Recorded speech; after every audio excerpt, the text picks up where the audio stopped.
Welcome back to the Cracked Mug. Today we're going to make pâté à choux, or choux pastry.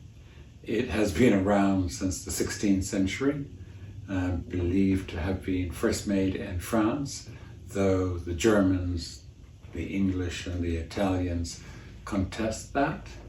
Doesn't matter where it was made, it's absolutely beautiful pastry. It's been used to make little cream puffs, the profiteroles. It's also used for eclairs, and that impressive wedding birthday cake made up of profiteroles, all these little balls stuck together to make a very tall peak, like a cone shape. And actually it's also made for churros. It is the same dough, only it's fried. Today we're going to use it to make eclairs, which I love. Maybe a few cream puffs thrown in there for good measure. It's a delicious, straightforward dough to make, and it has so many uses. It's used for both sweet and savory. I can list off probably more than 20 things that you can make out of this one single dough. So come on, let's get in that kitchen and make pâté à choux. All right, to a saucepan, I'm going to add 177 milliliters of whole milk. That is 3/4 of a cup. 43 grams of unsalted butter. That's 3 tablespoons. 1/8 teaspoon of salt. We're going to bring this to a boil over medium-high heat. Continue to stir this because we don't want the milk to scorch and burn or stick to the bottom. It is now simmering. So let's add 94 grams, 3/4 of a cup, of all-purpose flour into our pot. That's unsifted.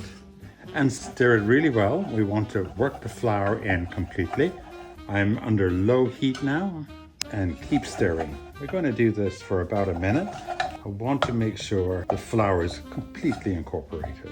And as you cook it, you will see a film begin to form on the bottom. That's not burning, that's good.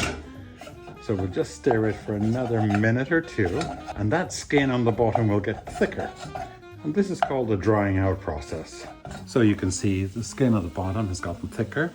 This is looking pretty dry. It has the consistency of basically modeling dough, like that. That is enough. Turn off the heat. Pop your dough into another bowl, and you can see the coating at the bottom of that pan. That will clean up with a little water. So I'm just going to spread this out a little bit because we're going to allow it to cool for about 10 minutes. It's not going to be cold when we use it. It's going to be still quite hot, but cooler than this. We don't want to scramble the eggs when we put it into this. The dough is still very warm, so I'm going to drop it into a bowl of my mixer. You can use a stand mixer, handheld mixer. You can even use a food processor. You can also do it by hand on a wooden spoon. I'm just going to mix this for 30 seconds, medium speed. And now I'm going to add 1 egg. Here I have 3 eggs, a total of 150 grams. I may need a 4th one. Medium speed just to incorporate the egg. Lovely. Come closer. Time for the next egg. I see it begin to gather around my paddle. So it's definitely time for the 3rd egg. And we'll see in a moment if we need more or not. It's quite okay to add a 4th egg if needed. Now I'm going to increase the speed. That is looking lovely. Just going to clean my bowl. It's quite thick, which is fine. So I'd like a little bit more moisture in that. How much egg you use will depend on really the flour and the size of the egg. I'm not going to use the whole egg. I'm going to use half an egg. So about half of that. Let's have a look. Nope. I'm going to add the second half of the 4th egg. The whole thing would have been around 200 grams of egg. This looks pretty perfect. It wants to fall off the beater. It's really thick, but it's also smooth, not dry, moist and thick. Sorry. I'm using a piping bag with about a 1/2 inch star tip. You don't need to have a piping bag. You can use a food storage bag, a Ziploc bag, and just cut the corner off it. And then when you pipe it out, just take a fork and run it along the edge of your eclairs. These ridges allow the eclair to expand. Use a little pastry from the inside of your bowl just to help stick the corners for you. It'll prevent the parchment paper from moving around on your baking sheet. Just a little bit, does not take much. There we go. It's up to you how big or small you want them. I usually like them around 4.5, 5 inches. I'm going slowly just so I get a nice thick eclair. If I went faster, it would be thinner. Just a little upsweep, clean that up. Because I have a little space, I'm just going to make a few profiteroles in the center here. Small ones. By the way, when you want to change your tip, you don't have to take off the bag. Just put the new tip over it and hold on to it for dear life. There. Oh, maybe there. Any little peaks you have and you need to straighten out the end, just wet your finger and put it into shape. That's all you do. Very simple. Because those areas will be the first to burn. There. Conform. And get rid of all the peaks on those little boys. There. There. I think we're looking pretty good. Going to pop these into the oven, the temperature on your screen, and then I'm going to reduce the heat immediately. These have been on for 35 minutes and they are looking good. They're firm. They've beautiful golden brown on the bottom and I like the size. They're hot, so I do like to prick the ends of my eclairs or my pâte tissue to help any extra steam get out. I am going to move these to a cooling rack away from any drafts. Once they're cool, we will fill them. I ate one of those already. Beautiful brown bottoms. Let's just check one of the little ones and see what it looks like inside.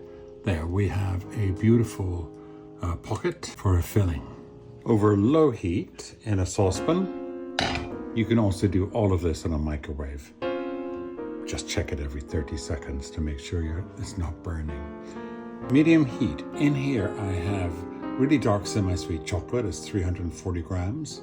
To that I'm going to add 180 milliliters of heavy cream and a pinch of salt. Just going to stir this until it's melted together. So medium-low heat is good to start off. That took about 3 minutes. So turn off the heat. Let's add our butter, and here I have 28 grams of unsalted butter. We're also going to add 30 milliliters, about 2 tablespoons of corn syrup. This is optional, but it does give our glaze a lovely glossy shine. All right, let's stir that in, again off the heat, until the butter has melted and we have a lovely shine on this, which has already started. All right, that looks good. We have a beautiful shine on this. I'm going to use a stabilized whipped cream, which I made, by the way, yesterday. And it is still perfectly fine to use, and it should still be holding its shape. I'm going to just split this guy open and check that. Lovely cavity in there. Yes, absolutely still holding its shape.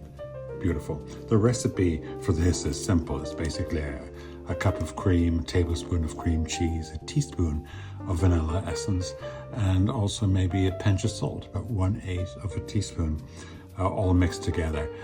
You will see me make this on the video from a few weeks ago when I made those fairy cupcakes. So there are different ways of filling these. I do like to fill the eclairs before I dip them in the chocolate. Today I'm just going to split them because it's the easiest and use my piping bag to fill them. Nice and clean, easy to do. For dipping, I have a rack here, and underneath I have a little parchment paper or wax paper, so if there are any drips I can catch them. I like to fill my eclairs first with my cream or filling and then dip them into my glaze. I don't want to touch the glaze pretty much after I've glazed these. So just the top of it in. Turn it over, take a look. Are you happy with that? Absolutely. So continue doing this with all the rest of your eclairs. Little shake, quick turn. Perfect. So I'm going to continue on. I'm going to glaze the tops of some of these little guys, but mostly I like these with powdered sugar. All right, I'll be back when it's time to taste. All right, I have two. I'm just going to halve them because I don't want to appear a complete glutton on camera. But rest assured, I'm going to eat them once we're done here. Why not? Oh my goodness. Oh, it's absolutely gorgeous. Sorry. All right, I have my cup of tea. I'm going in.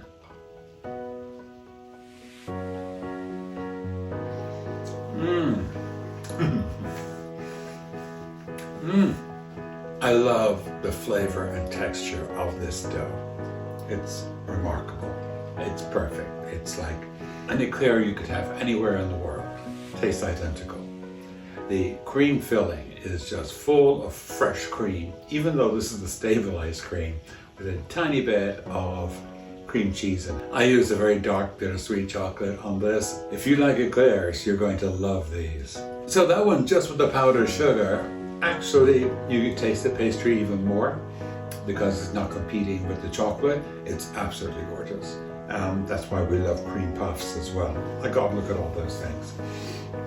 As you see, I added to this one, I like a little, with my chocolate, I like a little bit of salt. So there's some flake salt on that. On this one, I have lightly roasted pecans. And on this one, there is a crystallized sugar. You can put on top of that chocolate anything you want, or you can keep it very plain and basic with a little powdered sugar. That's all you need. So you can adapt this any way you want. It is perfect. Oh my God, I'm going to be left alone with all of this. I'll have to go to work. So, please make pâté choux or choux pastry. It is simple, and maybe in the near future we'll do something savory with this, which, oh, this pastry with cheese, baked, mwah, absolutely gorgeous. There's nothing else to say about these. It is a brilliant, versatile pastry that you can do so much with. So I do hope you give it a try. Let me know how it goes. And as always, thank you for your support. I really appreciate it. And I will see you next time. Bye.